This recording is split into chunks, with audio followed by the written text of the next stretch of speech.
So as you look at this with your analyst eyes, what do you think will be the reaction to, let's say, a Trump getting elected? Because my concern is when watching the Sam Harris thing happen on the internet, I don't know how closely you paid attention to that, but basically the entire internet turned on what I think is one of the smartest, most thoughtful people. I think he's wrong, but to your point about you want to triangulate anyway, you're not just going to listen to one person. Sam is right about so many things. But I believe I understand Sam maybe better than a lot of people, in that the thing that Sam believes is that Donald Trump is an existential threat. And when someone becomes an existential threat, meaning it could wipe out humanity, I want to be very clear about what an existential threat is, that it's a whole new set of rules, baby. And you do whatever you have to do. And that if Sam, who is incredibly smart and extremely thoughtful, and I think a hyper moral person, but I also think he's wrong about this. So my thing is, okay, I think the real problem we have is we don't agree on what constitutes an existential threat. I actually don't know that we disagree about what to do in the face of a true existential threat. But like when I look at Trump getting elected, I'm like, please, Jesus, no. But at the same time, I don't see it as an existential threat. So, and I look at like, we had 4 years with him. The world didn't end, everybody. Like, but at the same time, other people look at it and like, bro, we dodged a nuclear weapon. Like, what are you talking? Like, it could be the end of humanity if he gets elected again. That freaks me out. The fact that people think, hey, him getting elected could end the world. Now, if this were like fringe crazies, I'd be like, whatever. Yeah.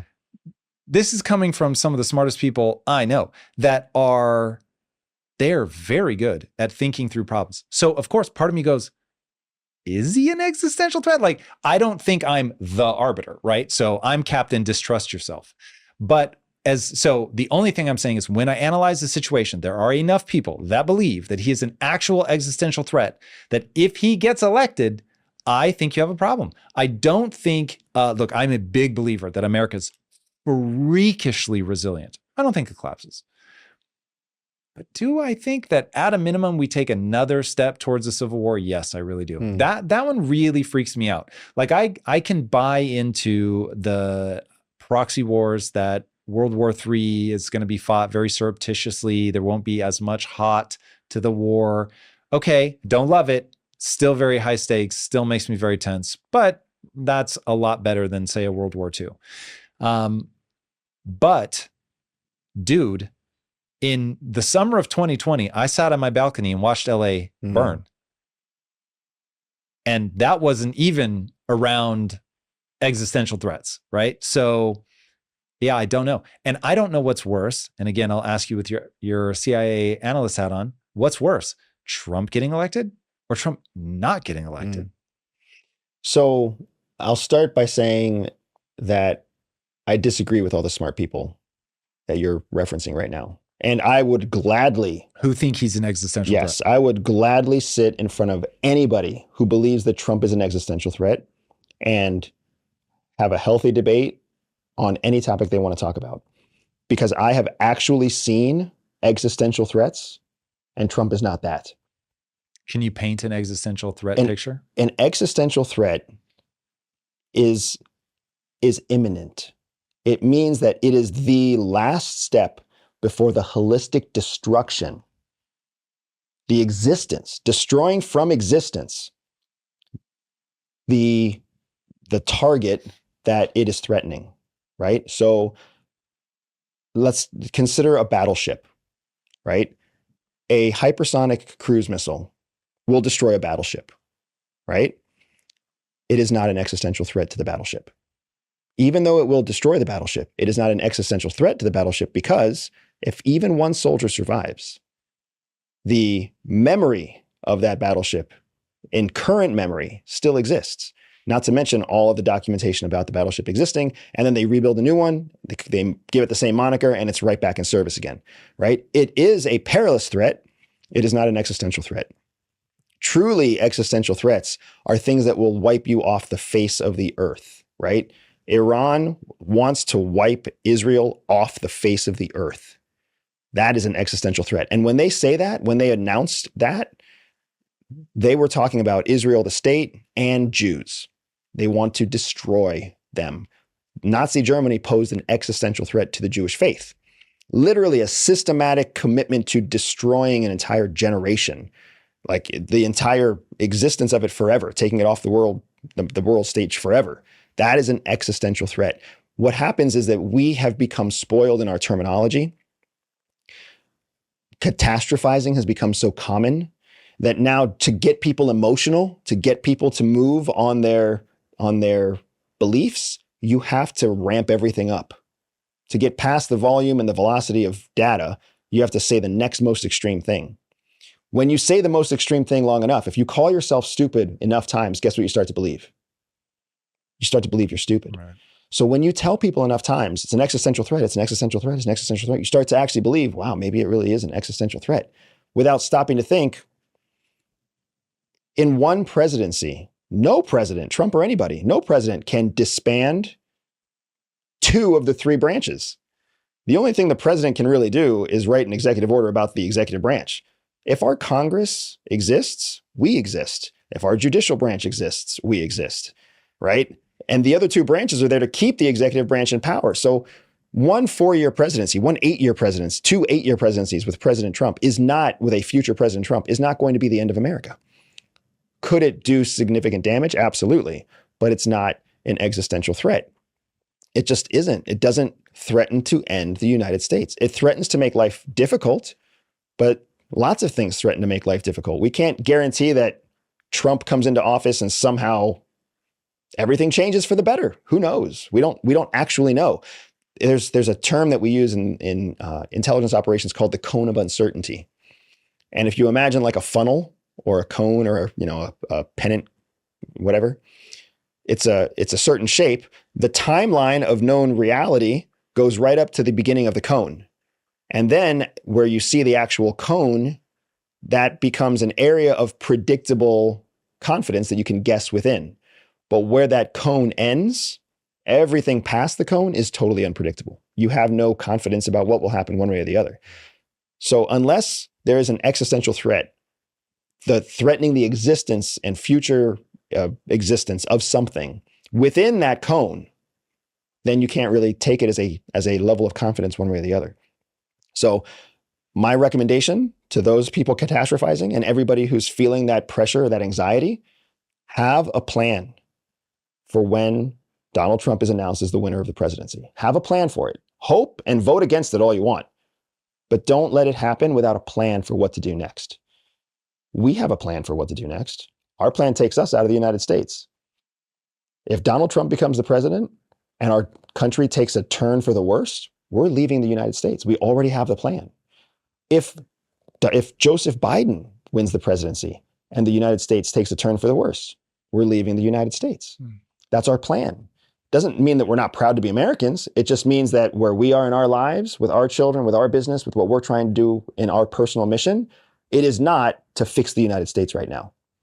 We'll let other people who are passionate about that fix the United States right now. We're going to go grow our family and take care of our family, grow our business, grow our impact, pay our taxes, and make sure the United States has the resources it needs to get through its adolescence. But other people are very dedicated to being part of the solution right now. And I applaud those people, and I want to give them the resources they need to be that level of impact. It's interesting when you said earlier that you really believed in the supremacy of the US. I knew that you planned to leave. I thought it was a longer timeline than that. That's very interesting. So that tells me that you think that, well, let me not put words in your mouth. Are you saying that if one of those two gets elected, that there is a distressingly high probability of a bad turn? Yes, I would agree with that statement completely. Okay. Regardless of which two, we're picking between two bad options. And that's just where we are right now. Unfortunately, I think there are good options on the table. Who? One of the options that I would actually personally love to see take the presidency is Nikki Haley. I don't even know who that is. And I hear and that's her why she's name. not going to win. So I hear her name all the time. I'm going to have to watch something. I don't Yeah. know what she looks like. Never heard her voice. I Literally think no I idea. think of all the things that the country could really benefit from right now, it's a female, level-headed centrist. And even though she runs on the Republican ticket, she is very much her narrative is a very centrist narrative. And I really like the idea of our country kind of coming out of this 8-year disaster by showing that one of the things that makes us so powerful is our diversity. And I think we are at a time now where a strong female leader would be welcomed here. Unfortunately, I think that Hillary Clinton, in many of the years that she was running, wasn't the right fit at the right time. I think Nikki Haley might be different than that, but that doesn't mean she's got any traction. That doesn't mean it's going to happen, but it is one of those 10% outcomes where all of a sudden I see like sunlight instead of more rain and snow. Did she run last cycle? No, it's the first time she's run. And unfortunately, she's showing a lot of the neophyte, making classic mistakes. Yeah. Arguing over petty stuff and debates and blah, blah, blah, blah, blah. And not really showing that she's above all that. And to be president, you've got to be above all that frivolity. Right. Either you've got to do the Obama approach and just not address it, or you've got to do the Trump approach and address it jovially and make light of it. Jovially. Yeah. I love that. Yeah. I got the best words. Right. I've got the best words. I'm the best. No one's ever had words this good. I cannot do an impression to save my life. But the way he talks is hilarious. Yeah. Okay. What do you think of Vivek Ramaswamy? I wanted to like Vivek a lot. But you don't. I wanted to like him a lot. I still think that he's made so many positive impressions on me, but at the same time, he's not been consistent in terms of the positive impressions, right? Picking fights with Nikki Haley over silly things like TikTok and personal attacks on her family. Come on, man. You've got to act presidential. I loved when he came out of the gates. He's prepared. He's a minority. He's young.